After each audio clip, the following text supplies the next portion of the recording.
Hi friends, నేను మీ వెంకటేశ్వర రెడ్డి. మరి ఈ వీడియోలో ఫిఫ్త్ క్లాస్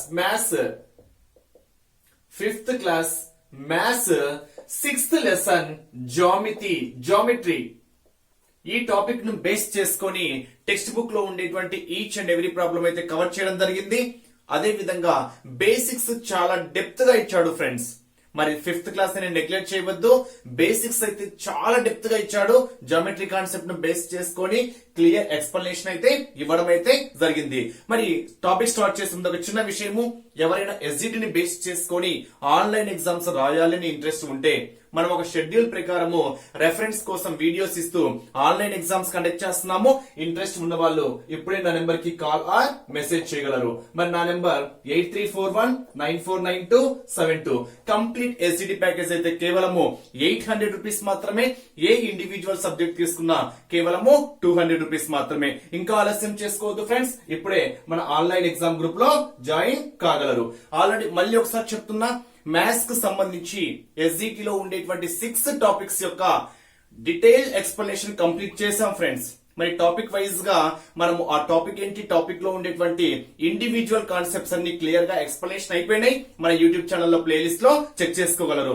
మళ్ళీ క్లాస్ వైజ్ గా మీకు రివిజన్ కోసము టెక్స్ట్ బుక్ లో ఉండేటువంటి each and every point cover చేస్తూ ఎక్స్ప్లెనేషన్ అయితే ఇవ్వడం అయితే జరిగింది. మళ్ళీ లేట్ చేయకుండా టాపిక్ లోకి వెళ్దాం. బేసిక్స్ అబ్జర్వ్ చేస్తే మరి ఇక్కడ బిందువు అంటే ఏంటి, రేఖ అంటే ఏంటి, రేఖాఖండం అంటే ఏంటి, కిరణము అంటే ఏంటి, కోణము అంటే ఏంటి, మొత్తం డీటెయిల్ ఎక్స్ప్లెనేషన్ వచ్చింది ఫ్రెండ్స్. ఖచ్చితంగా ఒక బిట్ అడగడానికి ఛాన్స్ అయితే ఉంటుంది. మరి టాపిక్ ఒక్కసారి అబ్జర్వ్ చేస్తే అసలు బిందువు అంటే ఏంటి, పాయింట్ అంటాం ఇంగ్లీష్ లో అయితే మనము పాయింట్.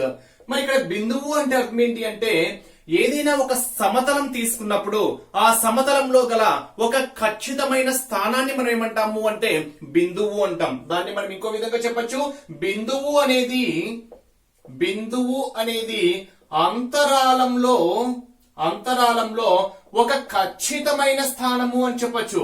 ఒక ఖచ్చితమైన స్థానము అంటే ఇక్కడ ఏదైనా ఒక అంతరాలం తీసుకున్నాము అనుకోండి, ఇలా ఏదైనా ఒక ప్రదేశం తీసుకుంటే ఈ ప్రదేశంలో గల ఒక ఖచ్చితమైనటువంటి స్థానమును మనం ఏమనాలి అంటే బిందువు అనాలి. ఇక్కడ ఏ అనేది మనము ఒక బిందువుగా తీసుకోవచ్చు. మరి ఈ అంతరాలంలో గల బిందువుల సంఖ్య ఎంత? మనం ఎన్ని బిందువులను తీసుకోవచ్చు అంటే అనంతమైనటువంటి బిందువులు మనం తీసుకోవచ్చు.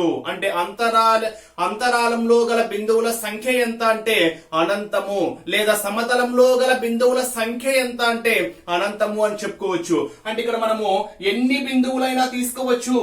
ఒకటే తీసుకోవాలని రూల్ లేదు, రెండే తీసుకోవాలని రూల్ లేదు, మూడే తీసుకోవాలని రూల్ లేదు. ఇక్కడ ఈ అంతరాలంలో గల బిందువుల సంఖ్య ఎంత అంటే అనంతము అని చెప్పుకోవచ్చు. మరి బిందువుని మనం ఎలా సూచిస్తాము అంటే డాట్ తో సూచిస్తాం. అంటే ఇక్కడ చూపించాను చూడండి, దీన్ని మనము బిందువు డాట్ తో సూచిస్తాము. ఓకేనా? మరి బిందువులని మనము ఎలా సూచిస్తాము అంటే ఏ లెటర్స్ తో సూచిస్తాము అంటే క్యాపిటల్ లెటర్స్ తోనే సూచించాలి ఫ్రెండ్స్. అక్కడ small A, small B, small C use చేయకూడదు, క్యాపిటల్ లెటర్స్ మాత్రమే యూజ్ చేయాలి. మరి ఇక్కడ capital A, capital B, capital C, capital D, E, F, G, H, I, J ఇలా తీసుకున్నాం అనుకోండి. ఇప్పుడు ఈ అంతరాలంలో గల బిందువుల సంఖ్య ఎంత అంటే 10. ఏ నుంచి జే వరకు బిందువులను మనం ఇక్కడ సూచించాము. బట్ ఎన్ని బిందువులు తీసుకోవచ్చు, దానికంటూ ఖచ్చితంగా ఎన్ని అని రూల్ అయితే లేదు, ఎన్నైనా తీసుకోవచ్చు. అంటే ఇక్కడ ఎగ్జామ్ పాయింట్ ఆఫ్ వ్యూ లో అడిగేటువంటి బిట్ ఏంటి అంటే ఒక సమతలం అనేది ఎన్ని బిందువుల సముదాయము. Option A 1, option B 2, option C 3, option D అనంతము. సో కరెక్ట్ ఆన్సర్ ఏమవుతుందంటే అనంతము. సో ఇక్కడ ఇలా అడిగేదానికన్నా ఈ క్రింది వానిలో సరికాని వాక్యాన్ని గుర్తించండి, సరి అయిన వాక్యాన్ని గుర్తించండి అని అడగడానికి ఛాన్స్ ఉంటుంది. మీరు ఇక్కడ గుర్తుపెట్టుకోవాల్సింది ఒక సమతలం అనేది అనంత బిందువుల సముదాయము. ఓకేనా? నెక్స్ట్ మరి రేఖాఖండము అంటే ఏంటి? రేఖాఖండము అంటే ఏంటి, రేఖ అంటే ఏంటి? ఈ రెండు కన్ఫ్యూజ్ అవుతూ ఉంటారు ఫ్రెండ్స్.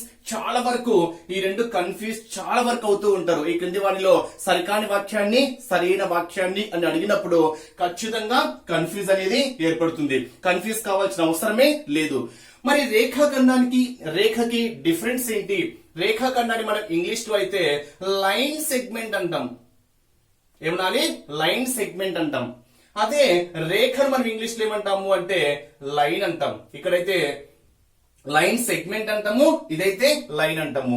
మరి రేఖాఖండానికి రేఖకి డిఫరెన్స్ ఏంటి అంటే వన్ లైన్ ఆన్సర్ ఏంటి అంటే రేఖాఖండానికి అంత్య బిందువులు అనేటివి ఉంటాయి అనేది మీరు ఇక్కడ గుర్తుపెట్టుకోవాలి. అంటే అర్థం ఏంటి, తొలి తుది రెండు ఉంటే రేఖాఖండము, రెండు ఉండకపోతే రేఖ అవుతుంది. అంటే ఎగ్జాంపుల్ ఏంటో చూడండి, ఇక్కడ మనము రెండు వైపులా అనంత బిందువులు కలిగినటువంటి రెండు వైపులా అంత్య బిందువులు ఏం చెప్పుకోవచ్చు, ఇక్కడ రెండు వైపులా అంత్య బిందువులు కలిగినటువంటి ఒక రేఖలోని భాగాన్ని మనం ఏమంటాము అంటే రేఖాఖండము అంటాం. గుర్తుపెట్టుకోవాలి ఫ్రెండ్స్, రెండు వైపులా అంత్య బిందువులు కలిగినటువంటి ఒక రేఖలోని భాగాన్ని మనం ఏమంటున్నాము అంటే రేఖాఖండము అంటున్నాము. అంత్య బిందువులు అంటే ఏంటి, మొదటి చివర. అంత్య బిందువులు అంటే చివరవి అని, అంటే చివరలు ఉంటాయి. అంటే ఇక్కడ ఏ అనేటువంటిది ఒక బిందువు తీసుకున్నాము అనుకోండి, బి అనేటువంటి మరో బిందువు తీసుకున్నాము అనుకోండి, ఈ రెండింటికి ఒక ఖచ్చితమైనటువంటి పొడవు ఉంటుంది. ఓకేనా, కనిష్ట దూరం అనేది ఇక్కడ మనం చెప్పుకోవచ్చు. ఏ నుంచి బికి ఇక్కడ ఫర్ ఎగ్జాంపుల్ 5 సెంటీమీటర్స్ అనో 6 సెంటీమీటర్స్ నో ఏదో ఒక విధంగా చెప్పుకోవచ్చు. అంటే ఇక్కడ ఏ ఇంతకన్నా మనం పొడిగించడానికి లేదు, ఇక్కడ బి ఇటు పొడిగించడానికి లేదు. అంటే రెండింటికి ఇక్కడ ఏమున్నాయంటే అంత్య బిందువులు ఉన్నాయి. అంటే మొదటి బిందువు ఉంది, చివరి బిందువు ఉంది. ఇలా ఉంటే ఇక్కడ మనం ఏబిని మనం ఏమంటాము అంటే రేఖాఖండము. ఏబిని మనం ఏమనాలి, రేఖాఖండము. దీన్ని మనం ఇలా పైన ఊరికే లైన్ తో సూచిస్తాము. అంటే ఇక్కడ మీరు గుర్తుపెట్టుకోవాల్సినటువంటి మెయిన్ పాయింట్ ఏంటంటే రేఖాఖండానికి అంత్య బిందువులు ఉంటాయి. రేఖాఖండానికి అంత్య బిందువులు ఉంటాయి. నెక్స్ట్, రేఖాఖండానికి ఒక నిర్దిష్టమైన పొడవు ఉంటుంది. అంటే నిర్దిష్టమైన పొడవు అంటే ఏంటి, ఇప్పుడు చెప్పాను చూడండి. ఇక్కడ 5 సెంటీమీటర్స్ అనో 3 సెంటీమీటర్స్ అనో 8 సెంటీమీటర్స్ అనో 2 మీటర్స్ అనో ఒక నిర్దిష్టమైన పొడవు ఉంటుంది. కానీ వెడల్పు, మందము, లోతు ఇలాంటివి ఏమీ ఉండవు. అంటే దాని యొక్క వెడల్పు ఎంతనో చెప్పము, దాని యొక్క మందం ఎంతనో చెప్పము, దాని యొక్క లోతు ఎంతనో చెప్పము. ఇలాంటివి ఏమీ ఉండవు. రేఖాఖండానికి ఓన్లీ ఒక నిర్దిష్టమైన పొడవు మాత్రమే ఉంటుంది. ఇది మీరు గుర్తుపెట్టుకోవాల్సినటువంటి ఒక ముఖ్యమైనటువంటి పాయింట్. అదే రేఖ తీసుకున్నాము అనుకోండి, ఈ రేఖకు రెండు వైపులా అంత్య బిందువులు ఉండవు. ఇక్కడ రెండు వైపులా అంత్య బిందువులు ఉండవు. మనం ఎంత వరకైనా పొడిగించుకునేటువంటి అవకాశం ఉంటుంది. అంటే ఇక్కడ రెండు వైపులా పొడిగించుకునేటువంటి అవకాశం ఉండేది మనకి ఏమవుతుంది అంటే రేఖ అవుతుంది. అంత్య బిందువులు అంటే సర్టెన్ డిస్టెన్స్, సర్టెన్ లెంత్ ఉండేది మనకి ఏమవుతుంది అంటే లైన్ సెగ్మెంట్, రేఖాఖండము అంటాం. అంటే ఇక్కడ చూడండి, ఇక్కడ రేఖ అంటే ఇప్పుడు ఫర్ ఎగ్జాంపుల్ ఇలా తీసుకున్నాం అనుకోండి, ఏబి రేఖ అని చెప్పాను అనుకోండి. ఓకేనా, ఇక్కడ ఏ అనేటువంటి ఒక బిందువు తీసుకున్నా, బి అనేటువంటి ఒక బిందువు తీసుకున్నా, ఇక్కడ మనం ఎంత వరకైనా ఎక్స్టెండ్ చేసుకోవచ్చుగా. అంటే పొడిగించుకునేటువంటి అవకాశం ఉంటుంది. ఇక్కడ బిని కూడా మనము ఎంత వరకైనా ఎక్స్టెండ్ చేసుకోవచ్చు. ఇలా ఎక్స్టెండ్ చేసుకుంటున్నాం కాబట్టి ఇక్కడ తొలి బిందువు లేదు, తుది బిందువు అని మనం ఖచ్చితంగా చెప్పనీకైతే లేదు. అంత్య బిందువులు ఉండనటువంటిది, అంటే తొలి తుది రెండు మనకు లేకుంటే అది మనకి ఏమవుతుంది అంటే రేఖ అవుతుంది. మరి దీనికి నిర్దిష్టమైన పొడవు ఉంటుందా? ఇక్కడ అంత్య అంటే మొదటి చివరి రెండు బిందువులు ఉన్నాయి కాబట్టి ఒక నిర్దిష్టమైన పొడవు ఉంది. ఇక్కడ ఇంతవరకు అని మనం చెప్పలేము, ఎంతవరకైనా పొడిగించుకోవచ్చు. కాబట్టి దీనికి ఒక నిర్దిష్టమైన పొడవు ఉండదు, అదే విధంగా ఒక నిర్దిష్టమైన వెడల్పు, మందం కూడా ఉండదు. గుర్తుపెట్టుకోవాలి ఫ్రెండ్స్, రేఖకి ఒక నిర్దిష్టమైన పొడవు ఉండదు, రేఖకి ఒక నిర్దిష్టమైన మందము, ఒకనా వెడల్పు ఉండదు. రేఖాఖండానికి అంత్య బిందువులు ఉంటాయి, రేఖకు అంత్య బిందువులు ఉండవు. మరి దీన్ని మనం ఎలా సూచిస్తాము అంటే ఏబి ఇలా యారోస్ తో సూచిస్తాం. అంటే యారో అంటే ఇటు ఎంత వరకైనా ఎక్స్టెండ్ చేసుకోవచ్చు, ఇటు కూడా మనము ఎంత వరకైనా ఎక్స్టెండ్ చేసుకోవచ్చు. నెక్స్ట్, కిరణము అంటే ఏంటి? దీన్ని మనము రే అంటాం, కిరణము. ఓకేనా, రే అంటే అర్థం ఏంటి అంటే ఒక బిందువు నుండి, ఫర్ ఎగ్జాంపుల్ ఇక్కడ ఏ అనేటువంటి ఒక బిందువు తీసుకున్నా. ఓకేనా, ఇక్కడ తొలి బిందువు ఉంటుంది కానీ చివరి బిందువు ఉండదు, అంత్య బిందువు ఉండదు. అంటే ఇక్కడ మొదటి స్థానం ఉంటుంది, అంటే ఎక్కడి నుంచి స్టార్ట్ చేస్తున్నాం అనేది ఉంటుంది, కానీ ఎంత వరకు అనేది మనం చెప్పలేము. ఇలా మనము ఒక రేఖను డ్రా చేసాము అనుకోండి, దీన్ని మనం ఎంత వరకైనా ఎక్స్టెండ్ చేసుకోవచ్చు. అంటే తొలి బిందువు ఉంటుంది కానీ చివరి బిందువు ఉండదు. దాన్నే మనం ఏమంటాము అంటే రే కిరణము అంటాం.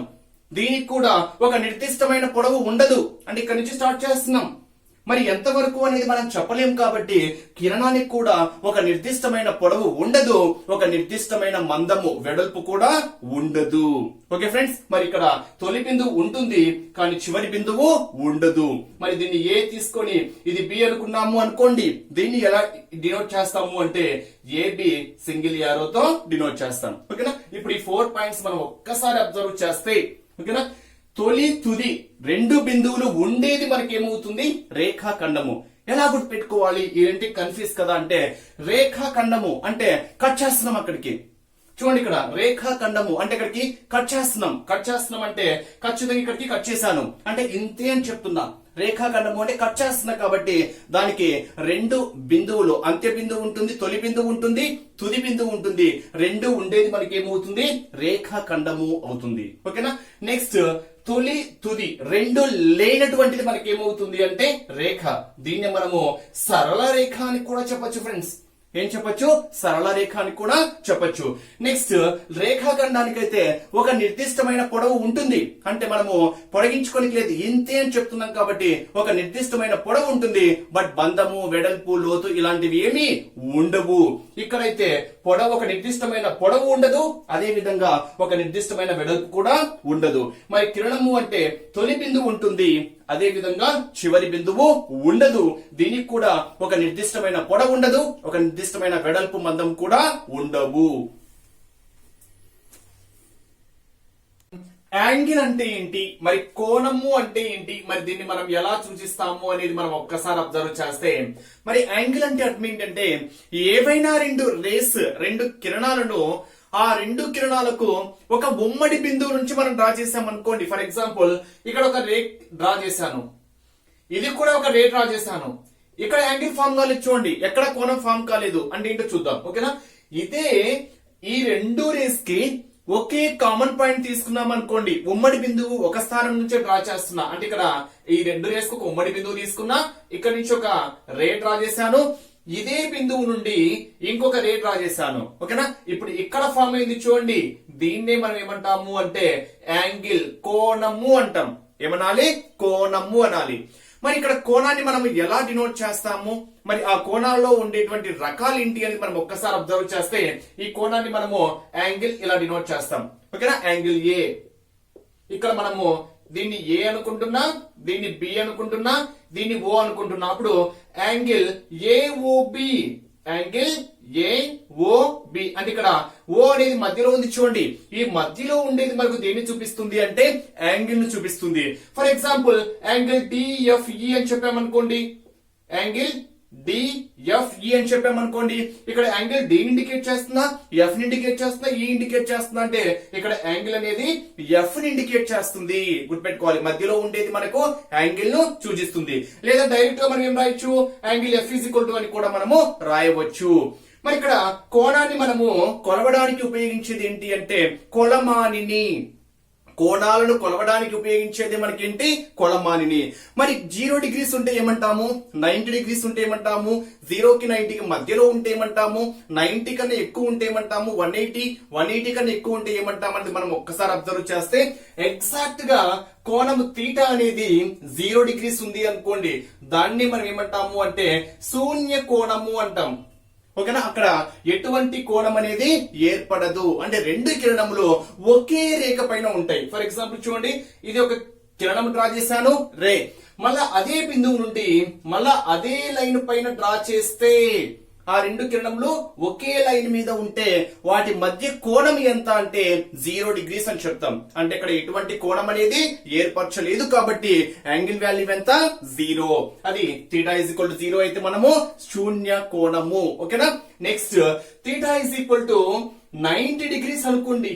ఇక్కడ theta is equal to 90 degrees అనుకోండి. ఫర్ ఎగ్జాంపుల్ చూడండి, ఇలా ఏదైనా ఒక త్రిభుజం తీసుకున్నాం, సారీ ఒక చతురస్రం తీసుకున్నాము అనుకోండి, ఇలా ఒక చతురస్రం తీసుకున్నాము అనుకోండి. ఇక్కడ మనం యాంగిల్స్ అబ్జర్వ్ చేస్తే ఇక్కడ 90 డిగ్రీస్ ఉంది, ఇక్కడ కూడా 90 డిగ్రీస్ ఉంది. అంటే లంబము అంటాము, ఇక్కడ కూడా 90 డిగ్రీస్ ఉంది. ఇక్కడ కూడా 90 డిగ్రీస్ ఉంది. ఇప్పుడు దీన్ని మనం ఏమంటాము అంటే లంబ కోణము అంటాం. అంటే ఇక్కడ థీటా వాల్యూ అనేది 90 డిగ్రీస్ ఉంటే ఆ కోణాన్ని మనం ఏమనాలి అంటే లంబ కోణము, రైట్ యాంగిల్ అనాలి. ఇంగ్లీష్ లో అయితే ఏమనాలి? రైట్ యాంగిల్ అనాలి. మరి ఇక్కడ చతురస్రం పరంగా మనం అబ్జర్వ్ చేస్తే భుజాలు అన్ని సమానంగా ఉండి 4 లంబ కోణాలను ఏర్పరిచేటువంటి ఒక సంవృత పటాన్ని మనం ఏమంటాము అంటే చతురస్రము అంటాం. మరి సంవృత పటము అంటే అర్థం ఏంటి? It's a closed figure. అంటే మనకు ఎక్కడ ఎటువంటి గ్యాప్ లేకుండా అది ఎలాగైనా డ్రా చేయొచ్చు. ఇది కూడా ఒక సంవృత పటమే, ఎక్కడ గ్యాప్ లేదు చూడండి. ఇది కూడా ఒక సంవృత పటమే, ఎలాగైనా డ్రా చేయండి. మధ్యలో మనకు గ్యాప్ అనేది ఎక్కడ ఉండకూడదు. దాన్ని మనం ఏమనాలి? సంవృత పటము అనాలి. ఇన్ కేస్ ఎక్కడైనా గ్యాప్ ఏర్పడితే దాన్ని మనం ఏమనాలి అంటే వివృత పటము అనాలి. ఏమనాలి? వివృత పటము. It's a closed figure. ఓకేనా? పాలిగాన్ అంటాము. ఓకేనా? ఇక్కడ మనం ఇక్కడ చూడండి, ఇది ఒక సంవృత పటము. మరి ఇక్కడ 4 భుజాలు సమానంగా ఉండి 4 లంబ కోణాలను ఏర్పరిచేటువంటి ఒక సంవృత పటాన్ని మనం ఏమంటున్నాము అంటే చతురస్రము అంటున్నాము. అంటే ఇక్కడ లంబ కోణాలను ఏర్పరిచాయి. అదే డయాగ్రామ్ ను మనము ఇలా తీసుకున్నాము అనుకోండి. ఇలా తీసుకుంటే ఇక్కడ కూడా 90 డిగ్రీస్ ఏర్పడింది, ఇక్కడ 90 డిగ్రీస్ ఏర్పడుతుంది, ఇక్కడ 90 డిగ్రీస్. సింపుల్ గా 90 డిగ్రీస్ అంటే ఇలా ఇండికేట్ చేస్తాం ఫ్రెండ్స్. ఓకేనా? ఇక్కడ కూడా 90 డిగ్రీస్ ఉంది. అంటే 4 లంబ కోణాలను ఏర్పరుస్తుంది. అదే విధంగా ఈ ఎదురెదురు భుజాలు సమానము. ఇక్కడ భుజం ఎంతైతే మెజర్మెంట్ ఉంటుందో ఇక్కడ కూడా అంతే ఉంటుంది, ఇక్కడ ఎంతైతే ఉంటుందో ఇక్కడ కూడా అంతే ఉంటుంది. ఇక్కడైతే 4 భుజాలు సమానము, ఇక్కడైతే ఎదురెదురు భుజాలు సమానము. అంటే మనం ఏం చెప్పొచ్చు? ఎదురెదురు భుజాలు సమానంగా ఉండి 4 లంబ కోణాలను ఏర్పరిచేటువంటి ఒక సంవృత పటాన్ని మనం ఏమంటాము అంటే దీర్ఘ చతురస్రము, రెక్టాంగిల్ అంటాం. ఏమనాలి? రెక్టాంగిల్ అనాలి. దీన్నైతే మనము స్క్వేర్, చతురస్రము అంటాం. రెండవ డిఫరెన్స్ అర్థమైందా? మరి ఇక్కడ ఎన్ని లంబ కోణాలను ఏర్పరుస్తుంది? 4 లంబ కోణాలను ఏర్పరుస్తుంది. దీర్ఘ చతురస్రం కూడా ఎన్ని లంబ కోణాలను ఏర్పరుస్తుంది? 4 లంబ కోణాలను ఏర్పరుస్తుంది. చతురస్రంలో గల ప్రతి కోణం విలువ ఎంత? 90 డిగ్రీలు. దీర్ఘ చతురస్రంలో గల ప్రతి కోణం విలువ ఎంత? 90 డిగ్రీలు. మరి దీర్ఘ చతురస్రంలో గల మొత్తం కోణాల మొత్తం ఎంత? 360 డిగ్రీస్. చతురస్రంలో గల కోణాల మొత్తం ఎంత? 360 డిగ్రీస్. వీటిని మనం ఏమంటాము అంటే చతుర్భుజాలు. ఏమనాలి? 4 భుజాలుగా గల ఒక సంవృత పటాన్ని మనం ఏమంటాము అంటే చతుర్భుజము అంటాం. అది ఏదైనా కావచ్చు, రాంబస్ కావచ్చు, ట్రెపిజియం కావచ్చు, చతురస్రం కావచ్చు, దీర్ఘ చతురస్రం కావచ్చు. ఇంగ్లీష్ లో అయితే క్వాడ్రిలేటరల్ అంటాం. అంటే చతుర్భుజాలకు ఎన్ని భుజాలు ఉంటాయి? 4 భుజాలు ఉంటాయి. చతుర్భుజంలో గల కోణాల మొత్తం ఎంత? 360 డిగ్రీస్ అని మనము చెప్పుకోవచ్చు. మరి దీన్నే మనము ఇక్కడే మనము సిమెట్రిక్ లైన్స్. ఓకేనా? సిమెట్రిక్ లైన్స్ మనం ఒక్కసారి దీనికి అబ్జర్వ్ చేస్తే ఇలా, అంటే చతురస్రానికి గీయగల సిమెట్రిక్ లైన్స్ ఎన్ని అంటే ఇక్కడ మనము ఎన్ని సిమెట్రిక్ లైన్స్ డ్రా చేసుకోవచ్చు అంటే 4 సిమెట్రిక్ లైన్స్ మనము డ్రా చేసుకోవచ్చు. అదే దీర్ఘ చతురస్రానికి ఎన్ని సిమెట్రిక్ లైన్స్ మనం డ్రా చేసుకోవచ్చు అంటే 2 సిమెట్రిక్ లైన్స్ మనం ఇక్కడ డ్రా చేసుకోవచ్చు. అంటే ఇక్కడ మనము అక్షముల సంఖ్య అంటాము, సౌస్తవాక్షముల సంఖ్య అంటాము. ఓకేనా? చతురస్రానికి గీయగల సౌస్తవాక్షముల సంఖ్య ఎంత అంటే 4. దీర్ఘ చతురస్రానికి గీయగల సౌస్తవాక్షముల సంఖ్య ఎంత? 4. ఈ పాయింట్ చతురస్రానికి గీయగల సౌస్తవాక్షముల సంఖ్య ఎంత అంటే 4. దీర్ఘ చతురస్రానికి గీయగల సౌస్తవాక్షముల సంఖ్య ఎంత? 2. చాలా ఇంపార్టెంట్ ఫ్రెండ్స్. ఓకేనా? ఇక్కడ ఎన్ని లంబ కోణాలను? 4 లంబ కోణాలను. లంబ కోణము అంటే ఎంత? 90 డిగ్రీస్. మరి 0 కి 90 డిగ్రీస్ కి మధ్యలో ఉంది అనుకోండి యాంగిల్. అంటే 0 కన్నా ఎక్కువగా ఉండి, ఓకేనా, 0 కన్నా ఎక్కువగా ఉండి 90 కన్నా తక్కువగా ఉంటే కోణము విలువ 0 కన్నా ఎక్కువగా ఉండి 90 కన్నా తక్కువగా ఉంటే ఆ కోణాలను మనం ఏమంటాము అంటే అల్ప కోణము అంటాం. అల్ప కోణము, లఘు కోణము అంటాం. దీన్నే మనం ఇంగ్లీష్ లో అక్యూట్ యాంగిల్ అంటాం. ఏమన్నారు ఫ్రెండ్స్? ఇక్కడ అక్యూట్ యాంగిల్ అనాలి. అంటే ఎగ్జామ్ పాయింట్ ఆఫ్ వ్యూ అడగచ్చు. ఓకేనా? జతపరచండి అని చేసి ఒక side 45 degrees, 90 degrees, 135 degrees, 280 degrees అలా ఇచ్చేసి ఇక్కడ దానికి మ్యాచింగ్ అడగడానికి ఛాన్సెస్ అయితే ఉంటాయి. అంటే కోణం విలువ 0 కి 90 డిగ్రీలకు మధ్యలో ఉంటే ఆ కోణాలను మనం ఏమనాలి అంటే అల్ప కోణాలు అనాలి. ఓకేనా? ఫర్ ఎగ్జాంపుల్ 45 డిగ్రీస్ తీసుకుందాం అనుకోండి. 45 డిగ్రీస్ ఏమవుతుంది? అల్పకోణం అవుతుంది. ఓకేనా, 90 డిగ్రీస్ లంబకోణం అవుతుంది. 90 డిగ్రీస్ కన్నా తక్కువ 89 డిగ్రీస్ కూడా మనకి ఏమవుతుంది అంటే అల్పకోణమే అవుతుంది. 0 డిగ్రీస్ అయితే శూన్య కోణం అవుతుంది. 1 డిగ్రీ అయితే ఏమవుతుంది అల్పకోణం అవుతుంది. అంటే 0 కన్నా ఎక్కువ 90 కన్నా తక్కువ ఉంటే అలాంటి కోణాలు మనం ఏమనాలి అల్పకోణం అనాలి. దీన్ని మనము డయాగ్రామ్ రూపంలో రిప్రజెంట్ చేసాము అనుకోండి. చూడండి ఎగ్జాక్ట్ గా ఇది 90 డిగ్రీస్ ఫ్రెండ్స్, ఇది 90 డిగ్రీస్. ఓకేనా, ఇక్కడ కోణం ఎంత ఫామ్ అవుతుంది అంటే 90 డిగ్రీస్ ఫామ్ అవుతుంది. ఇదే డయాగ్రామ్ ని మనము ఓకేనా 90 డిగ్రీస్ కన్నా ఒక్క యాంగిల్ తక్కువ ఉన్నా కానీ ఓకేనా ఇది ఎగ్జాక్ట్ 90 డిగ్రీస్. ఓకేనా, ఈ నుంచి ఇటు ఒక్క యాంగిల్ తక్కువైనా కానీ ఇక్కడ ఏర్పరిచేటువంటి కోణం ఏమవుతుంది అంటే అల్ప కోణము. మరి ఇదేమవుతుంది లంబ కోణము. అదే రెండు ఒకే రేఖ పైన ఉన్నాయనుకోండి ఏమనాలి శూన్య కోణము అనాలి. ఓకేనా, నెక్స్ట్ 180 డిగ్రీస్ 180 డిగ్రీస్ ఉంటే సరళ కోణము అంటాం, స్ట్రైట్ యాంగిల్ అంటాం. అంటే స్ట్రైట్ యాంగిల్ అంటే ఏంటి అంటే 180 డిగ్రీస్. ఫర్ ఎగ్జాంపుల్ ఈ బిందువు నుండి ఓకేనా ఇటు ఓకేనా ఇప్పుడు ఈ రెంటి మధ్య కోణం ఎంత అంటే ఏం చెప్పుకోవచ్చు ఫ్రెండ్స్ మనం ఇక్కడ 180 డిగ్రీస్ అని చెప్పుకోవచ్చు. అంటే సరళ కోణము అంటే మనకి యాంగిల్ ఎంత ఉంటుంది 180 డిగ్రీస్ ఉంటుంది. మరి ఈ సరళ కోణము అంటే ఇక్కడ ఏదైనా ఒక లైన్ తీసుకొని ఓకేనా ఈ ఒక సడన్ బిందువు నుంచి మనం ఎన్ని రేస్ డ్రా చేసినా ఎన్ని కిరణములు డ్రా చేసినా ఆ కోణాల మొత్తం ఎంత ఉంటుంది అంటే 180 డిగ్రీస్ ఉంటుంది. అంటే ఫర్ ఎగ్జాంపుల్ ఇక్కడ θ1 అనుకుంటున్నాం, θ2 అనుకుంటున్నాం, θ3, θ4 చాలా ఇంపార్టెంట్ ఫ్రెండ్స్, బేసిక్స్ పరంగా అడగడానికి ఛాన్సెస్ ఉంది. ఓకేనా, ఇప్పుడు θ1, θ2, θ3, θ4, θ5 ఈ మూడింటి కోణాల మొత్తం మనకి ఏమవుతుంది అంటే 180 డిగ్రీస్ అవుతుంది. ఎందుకు అంటే ఇది ఒక స్ట్రైట్ లైన్ బేస్ చేసుకుంది కాబట్టి ఈ స్ట్రైట్ లైన్ ఇలాగే డ్రా చేయాలని రూల్ లేదు. మనం ఇలా కూడా డ్రా చేయొచ్చు, ఇలా కూడా డ్రా చేసి ఓకేనా ఫర్ ఎగ్జాంపుల్ ఇలా ఇవ్వచ్చు. ఇలా ఇచ్చేసి ఇక్కడ సమ్ 45 డిగ్రీస్, ఇక్కడ సమ్ x డిగ్రీస్, ఇక్కడ సమ్ 38 డిగ్రీస్, ఇక్కడ సమ్ 18 డిగ్రీస్ అని ఇచ్చేసి ఇక్కడ x కోణం విలువ ఎంత అంటాడు. x కోణం విలువ అంటే మనం ఎలా క్యాలిక్యులేట్ చేయాలి, ఈ 4 ఇది స్ట్రైట్ లైన్ కదా, అప్పుడు ఈ కోణాల మొత్తం యాడ్ చేస్తే మనకి ఎంత రావాలి 180 డిగ్రీస్ రావాలి. కాబట్టి ఈ 4 యాడ్ చేసి = 180 కి ఈక్వల్ చేసి మనము x వాల్యూని కనుక్కోవచ్చు. అంటే ఇక్కడ సరళ కోణము అంటేనే మనకి ఎన్ని డిగ్రీస్ గుర్తు రావాలి 180 డిగ్రీస్ అనేది గుర్తు రావాలి. నెక్స్ట్ 360 డిగ్రీస్ 360 డిగ్రీస్ అంటేనే మనకి కంప్లీట్ యాంగిల్. ఓకేనా, కంప్లీట్ యాంగిల్ అంటే మొత్తము ఓకేనా ఒక చుట్టూ తిరిగి వచ్చింది అనుకోండి అక్కడ మొత్తము ఎంత కోణం ఏర్పడినట్టు అంటే 360 డిగ్రీస్ ఏర్పడినట్టు. ఫర్ ఎగ్జాంపుల్ ఇక్కడ నుంచి బయలుదేరా ఇలా వెళ్ళేసి ఇలా వెళ్ళేసి మళ్ళీ అదే ప్లేస్ కి వచ్చాము అనుకోండి ఓకేనా మొత్తము ఎన్ని డిగ్రీస్ ఫామ్ అయింది అంటాము అంటే ఇక్కడ 360 డిగ్రీస్. ఎన్ని డిగ్రీస్ 360 డిగ్రీస్. నెక్స్ట్ 90 అయిపోయింది. ఇక్కడ 0-90 కి మధ్యలో ఉండేది అల్పకోణం అని చెప్పాను, 180 అని చెప్పాను. ఇప్పుడు ఈ 90 కి 180 కి మధ్యలో ఉంది అనుకోండి యాంగిల్ వాల్యూ అనేది 90 కి 180 కి మధ్యలో ఉంటే దట్ మీన్స్ 90 కన్నా ఎక్కువ 180 కన్నా తక్కువ. The angle lies between 90 and 180 ఉంటే ఆ కోణాన్ని మనం ఏమనాలి అంటే అధిక కోణము, గురు కోణము, అబ్ట్యూజ్ యాంగిల్ అనాలి. ఏమనాలి అబ్ట్యూజ్ యాంగిల్. గుర్తుపెట్టుకోవాలి 0 డిగ్రీస్ అయితే శూన్య కోణము, 90 డిగ్రీస్ అయితే లంబ కోణము, 0 కన్నా ఎక్కువ 90 కన్నా తక్కువ అయితే అల్ప కోణము, 90 కన్నా ఎక్కువ 180 కన్నా తక్కువ అయితే దాన్ని ఏమనాలి అధిక కోణము, అబ్ట్యూజ్ యాంగిల్ అనాలి. అంటే ఎగ్జాంపుల్ చూడండి,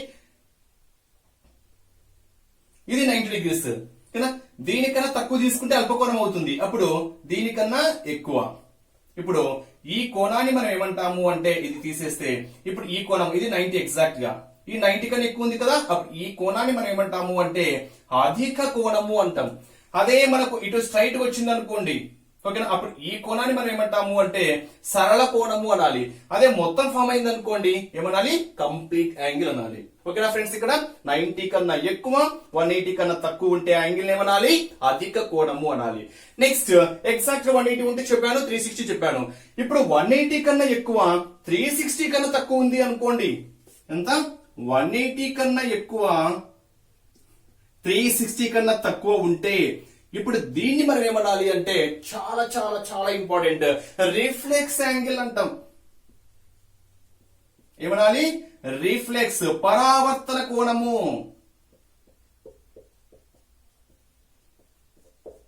ఏమనాలి?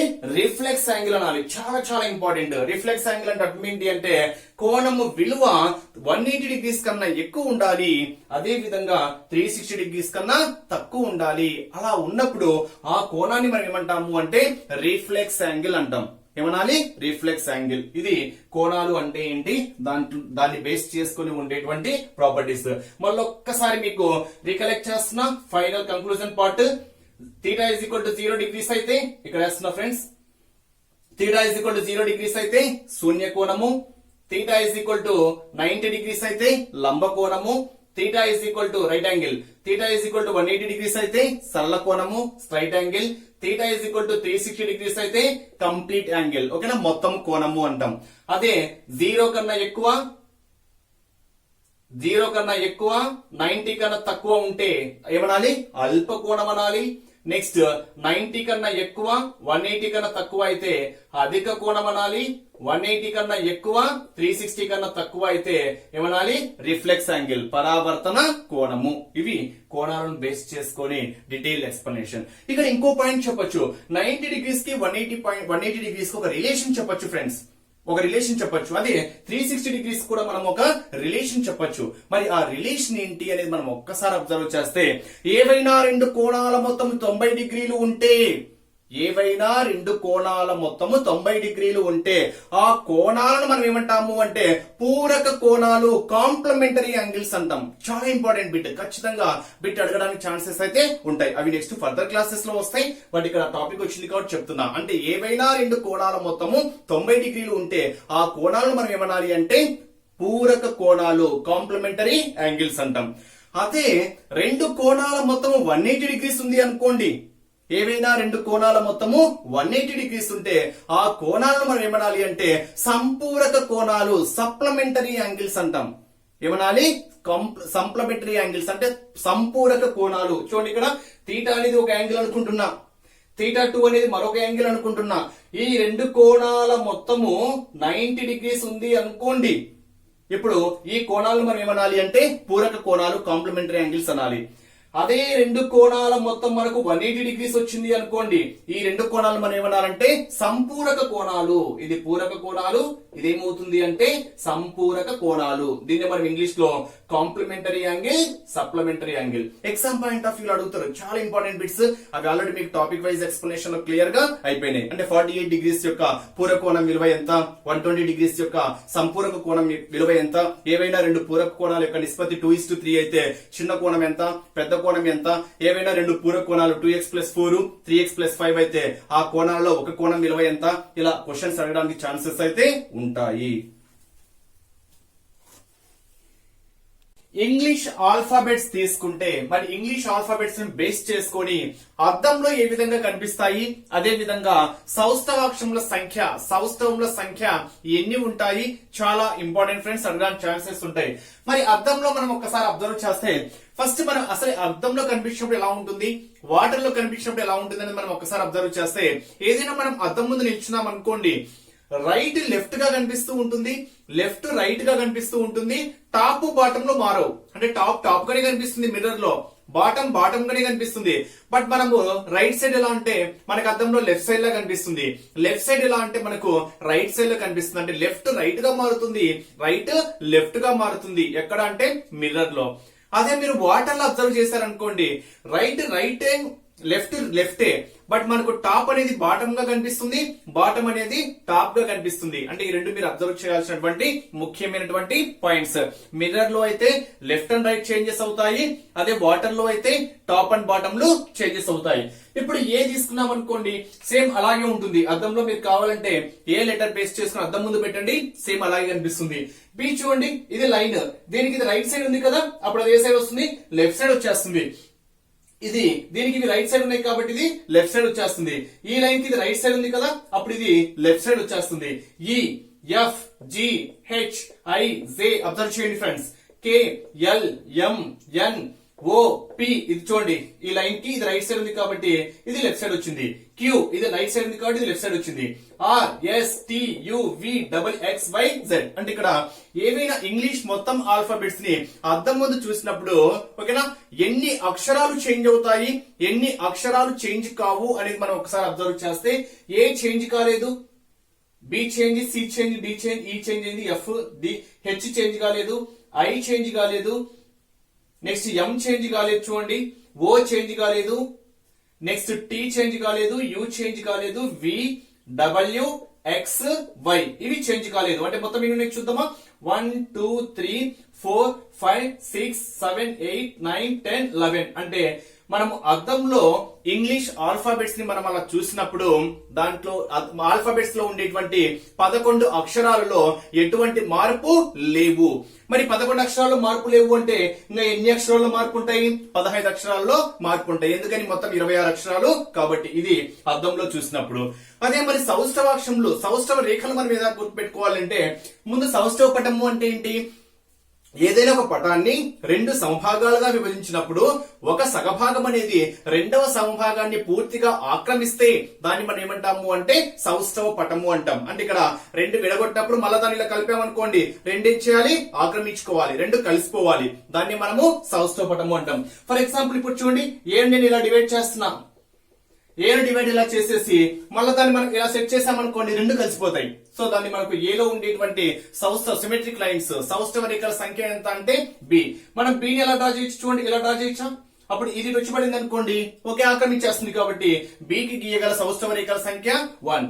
సికి ఇలా డ్రా చేయొచ్చు ఓకేనా. దీన్ని మనము నిలువు రేఖ అంటాము, ఇది అడ్డు రేఖ అంటాము, ఇది కూడా అడ్డు రేఖ 1. నెక్స్ట్ డిని మనం ఇలా డ్రా చేయొచ్చు ఓకేనా అడ్డు.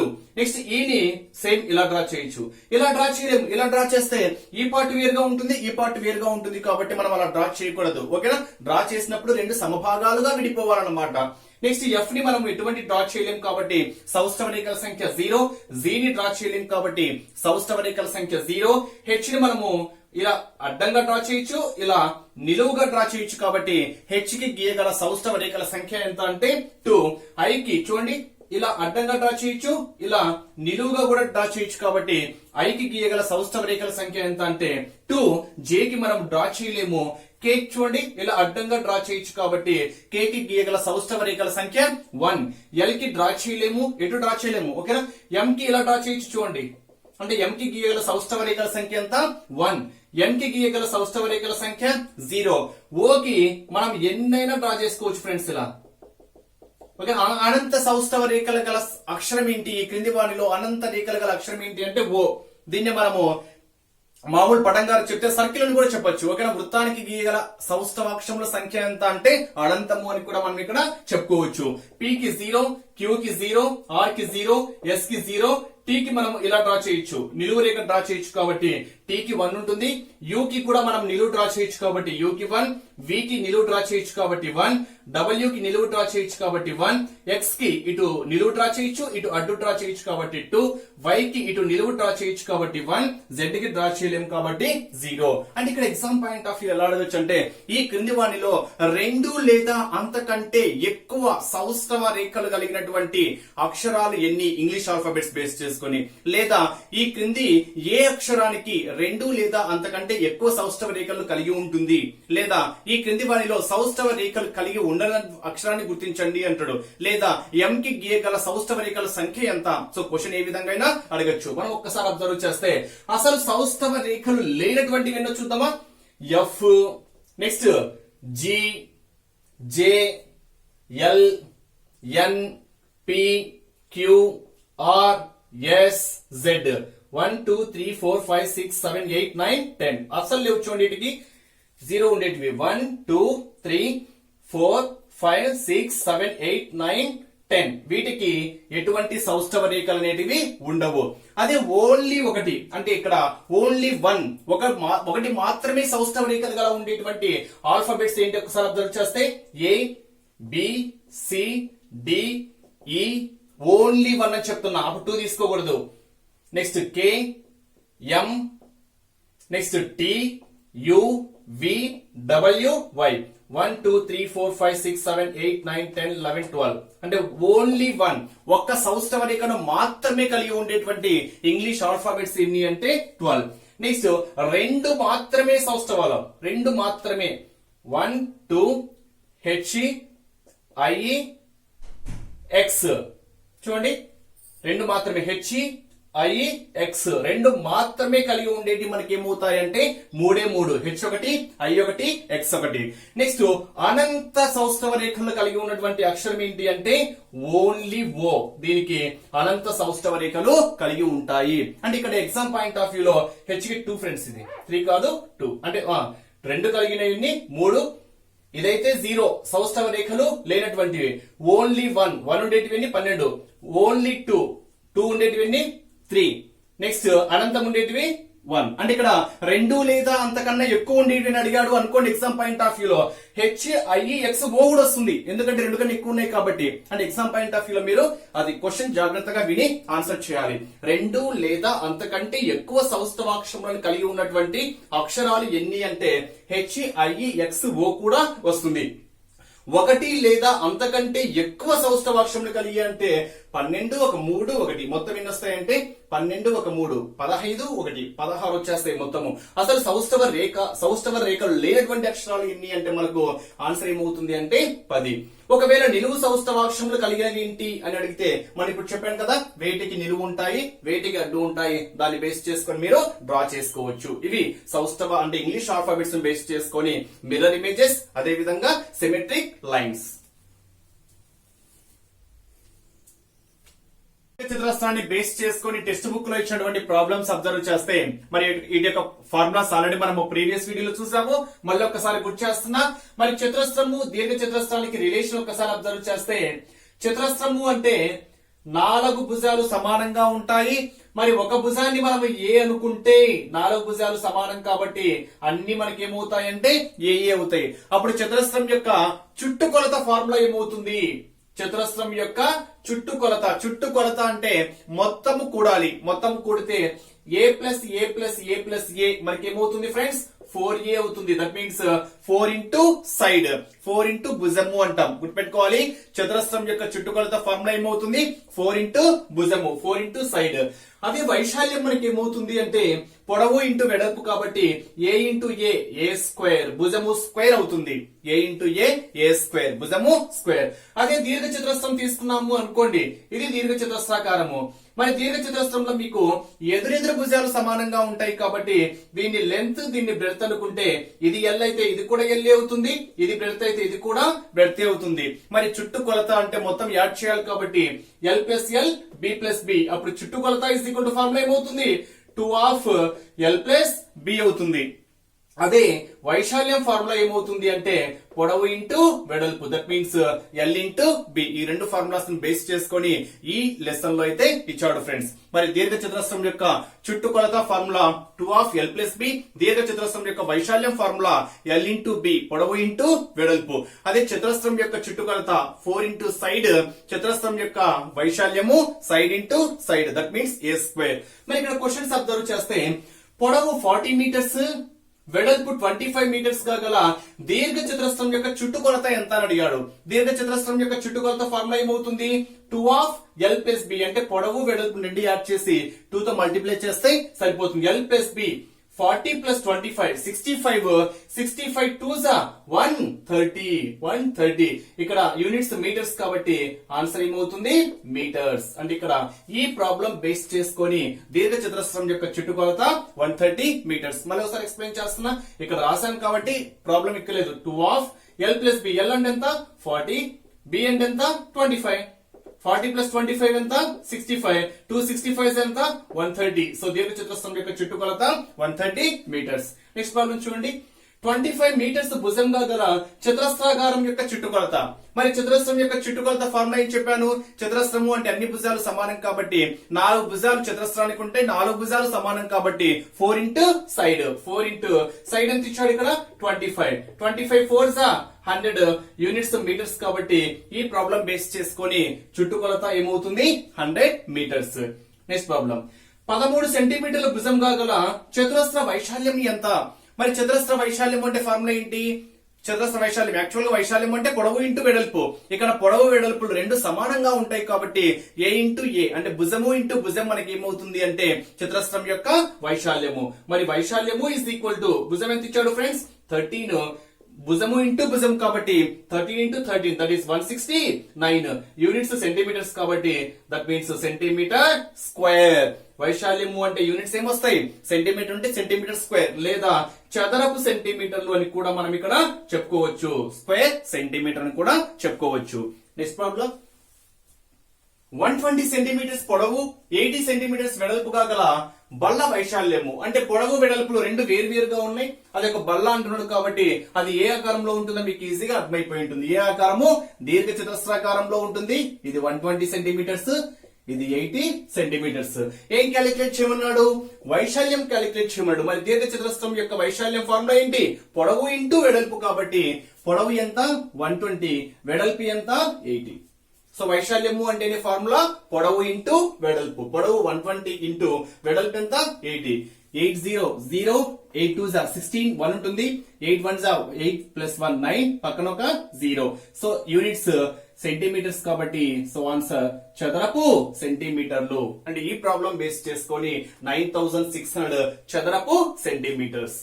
నెక్స్ట్ ఒక చతురస్రం ఆకారంలో గల పార్క్ భుజము 200 మీటర్స్. దాని చుట్టూ కంచె వేయటకు మీటర్కు 30 రూపాయల చొప్పున ఎంత ఖర్చు అవుతుంది అని ఇచ్చాడు. అంటే ఇక్కడ క్వశ్చన్ మనకి ఏ ఆకారం అని ఇచ్చాడు? చతురస్రాకారం అని ఇచ్చాడు. ఇది చతురస్రాకారము. 4 సైడ్స్ ఎలా ఉండాలి? ఈక్వల్ గా ఉండాలి. ఇది చతురస్రాకారము. భుజం పొడవు ఎంత ఇచ్చాడు? 200 మీటర్స్. అంటే ఒకటి 200 మీటర్స్ అయితే మిగతావన్నీ కూడా మనకి ఏమవుతాయి? 200 మీటర్స్ అవుతాయి. దాని చుట్టూ ఏం వేస్తున్నాడంట? కంచె వేస్తున్నాడంట. సో కంచె వేస్తే మీటర్ కి 30 రూపాయలు ఖర్చు అయితే మొత్తం ఎంత ఖర్చు అవుతుంది అని ఇచ్చాడు. సో చుట్టూ కంచె వేయాలనుకుంటున్నాడు కాబట్టి మనం ఏం కనుక్కోవాలి ఫ్రెండ్స్? చుట్టూ కొలత కనుక్కోవాలి. సో ఇక్కడ క్లియర్ ఇచ్చాడు చూడండి. దాని చుట్టూ కంచె వేయుటకు మీటర్ కు అని ఇచ్చాడు. అంటే చుట్టూ కంచె వేస్తున్నాడు కాబట్టి మొత్తం మనం ఏం క్యాలిక్యులేట్ చేయాలి? ఫస్ట్ చుట్టూ కొలత క్యాలిక్యులేట్ చేయాలి. చుట్టూ కొలత ఫార్ములా ఏంటి? 4 ఇంటూ సైడ్. ఓకే, చతురస్రం యొక్క చుట్టూ కొలత ఫార్ములా ఏంటి?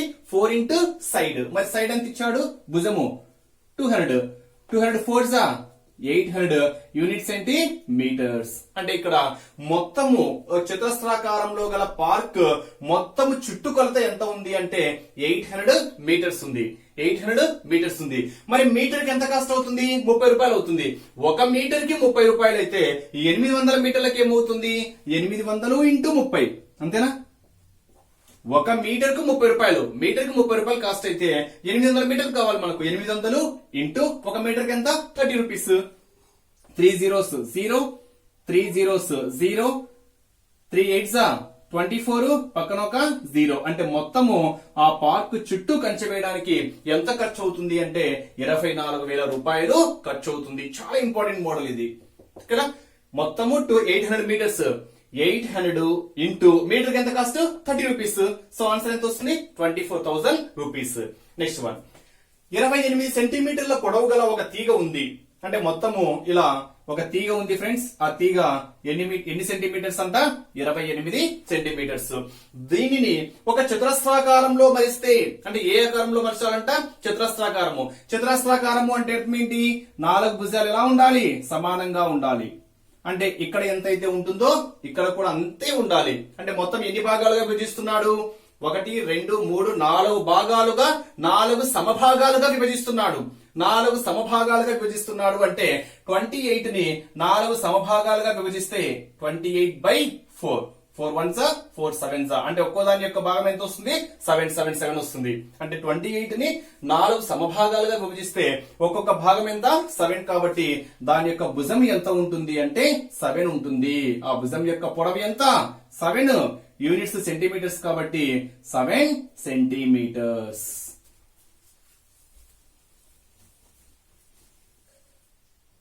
లో ఏదైనా ఒక పటాన్ని తీసుకొని ఆ పటం యొక్క సౌష్ఠవ రేఖల సంఖ్య ఎంత, భ్రమణ సౌష్ఠవ కోణం ఎంత, దాని యొక్క పరిమాణం ఎంత అనేది ఒక్కసారి ఎక్స్ప్లెనేషన్ చూద్దాం. అన్ని తీసుకున్న ఫ్రెండ్స్ టెక్స్ట్ బుక్ లో అయితే ఓన్లీ 4 ఇచ్చాడు.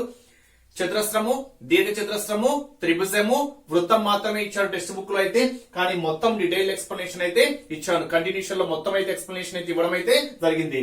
అసలు ఇక్కడ భ్రమణ సౌష్ఠవం అంటే ఏంటి? కోణము అంటే ఏంటి, పరిమాణం అంటే ఏంటి అని ఒకసారి డెఫినేషన్ ఇక్కడ రాశాను చూడండి. ఒక వస్తువును ఒక బిందువు ఆధారంగా కొంత కోణము భ్రమణం చేసినప్పుడు, ఫర్ ఎగ్జాంపుల్ చూడండి, ఇలా ఒక చతురస్రం తీసుకున్నాను అనుకోండి, ఇలా ఒక చతురస్రం తీసుకున్నా, దీన్ని మనం ఏం చేస్తున్నాము అంటే ఇలా భ్రమణం చేస్తున్నా, అంటే మనము 30 డిగ్రీస్ 90 డిగ్రీస్ ఇలా మనం 90 డిగ్రీస్ భ్రమణం చేసామనుకోండి, ఈ డయాగ్రాము ఈ 90 డిగ్రీస్ అనేది ఈ పార్ట్ ఏ బి సిడి అనుకోండి, ఈ 90 డిగ్రీస్ ఇక్కడికి వచ్చేస్తుంది, ఈ 90 డిగ్రీస్ ఇక్కడికి, అంటే యాజ్ యూజువల్ గా మళ్ళా ఒరిజినల్ డయాగ్రామే వచ్చేస్తుంది. అంటే ఇదే డయాగ్రామ్ మళ్ళీ రావడానికి మనం ఎన్ని డిగ్రీల భ్రమణం చేస్తున్నాము, 90 డిగ్రీస్ భ్రమణం చేస్తున్నాము. అంటే ఇక్కడికి 90 డిగ్రీస్, మళ్ళా 90, మళ్ళా 90, మళ్ళా 90. తొలి స్థానానికి రావడానికి ఎన్ని పర్యాయాలు, అంటే మొత్తం ఎన్నిసార్లు చేశాము, 4 సార్లు చేశాం. కాబట్టి పరిమాణం ఏమవుతుంది అంటే 4 అవుతుంది. మళ్ళా అదే డయాగ్రామ్ రావడానికి 90 డిగ్రీస్ చాలు. కాబట్టి కనీసము భ్రమణ సౌష్ఠవ కోణం ఎంత అవుతుందంటే 4 అవుతుంది. భ్రమణ సౌష్ఠవ కోణము 90 డిగ్రీలు అవుతుంది. మొత్తము ఆ పరిమాణం ఎంత అవుతుందంటే 4 అవుతుంది.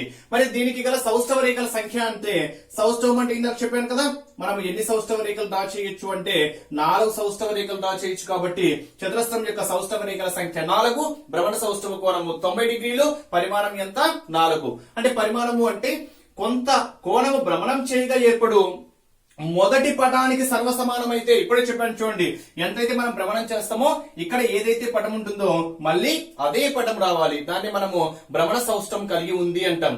అక్కడ ఎన్ని డిగ్రీస్ కి అయితే వస్తుందో అదే మనకి ఏమవుతుంది అంటే భ్రమణ సౌష్టవ కోణం అవుతుంది.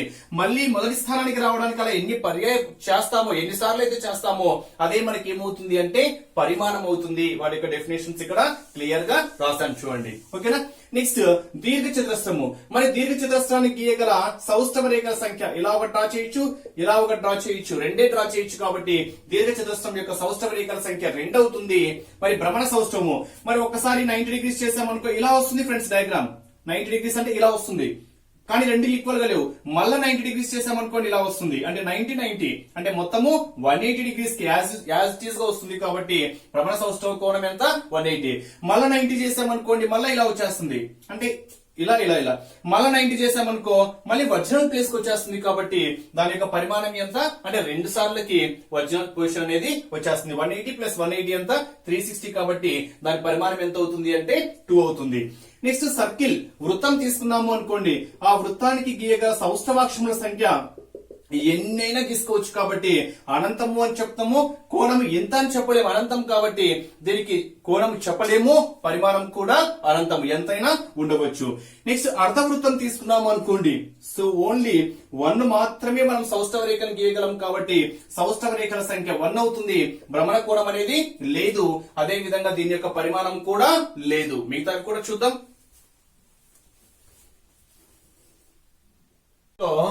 రాంబస్ తీసుకున్నాం అనుకోండి, మరి రాంబస్ కి గీయగల సౌష్ఠవ అక్షముల సంఖ్య 2, భ్రమణ కోణము 180 డిగ్రీస్ ఉంటుంది.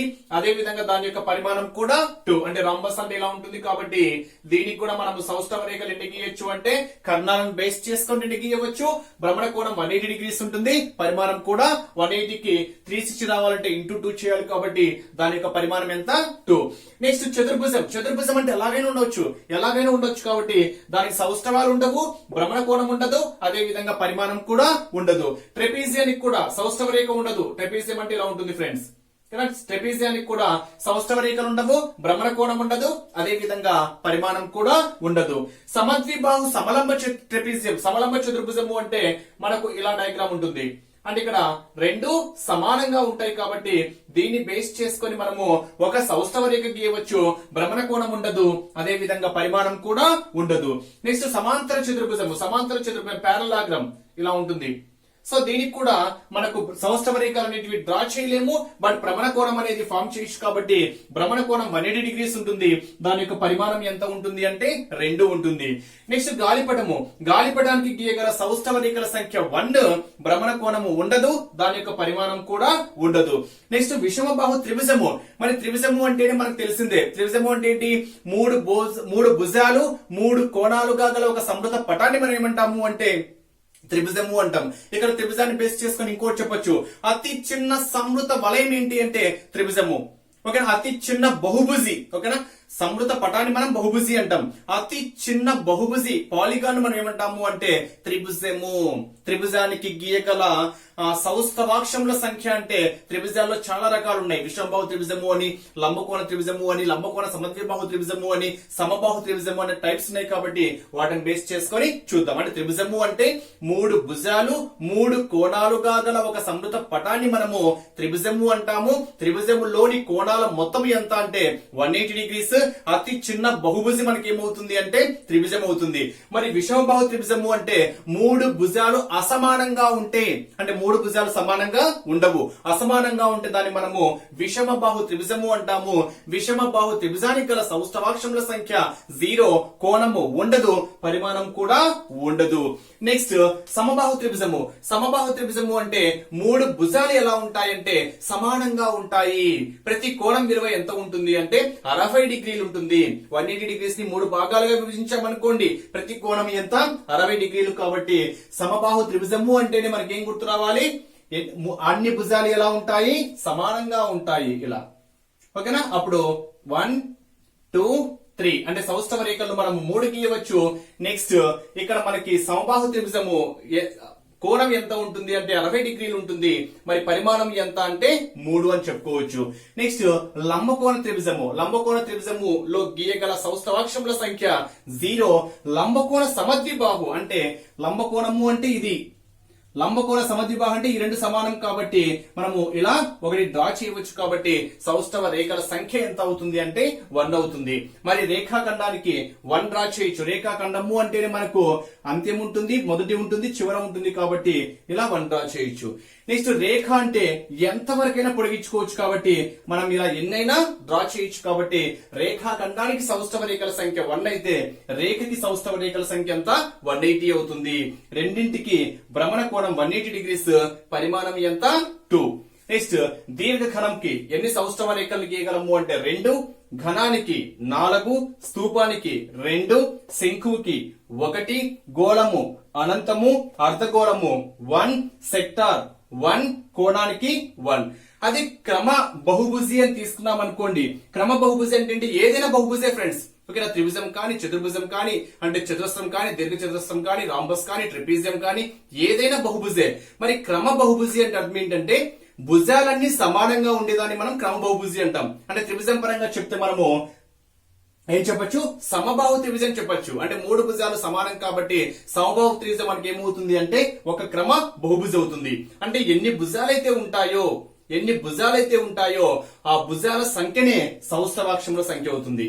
అదే మనం చతుర్భుజం పరంగా తీసుకున్నాం అనుకోండి, 4 భుజాలు సమానంగా ఉండేది ఏంటి, చతురస్రం చెప్పొచ్చు. అంటే చతురస్రం అనేది క్రమ బహుభుజిగా చెప్పొచ్చు.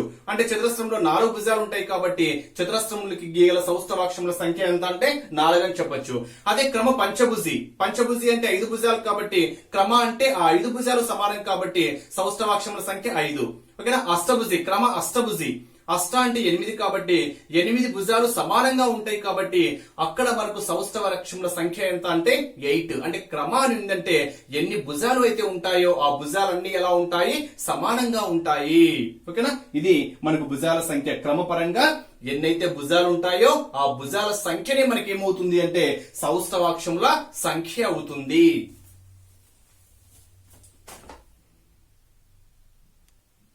ఫ్రెండ్స్, మీరు ఇక్కడ సమబాహు త్రిభుజాన్ని ఒక్కసారి గమనించాలి. నేను ఇక్కడ 90 డిగ్రీస్ అని చెప్పాను, చెప్పడంలో 90 డిగ్రీస్ అని చెప్పాను. సమబాహు త్రిభుజంలో ప్రతి కోణము 60 డిగ్రీలు. నేను 60 అని చెప్పాను.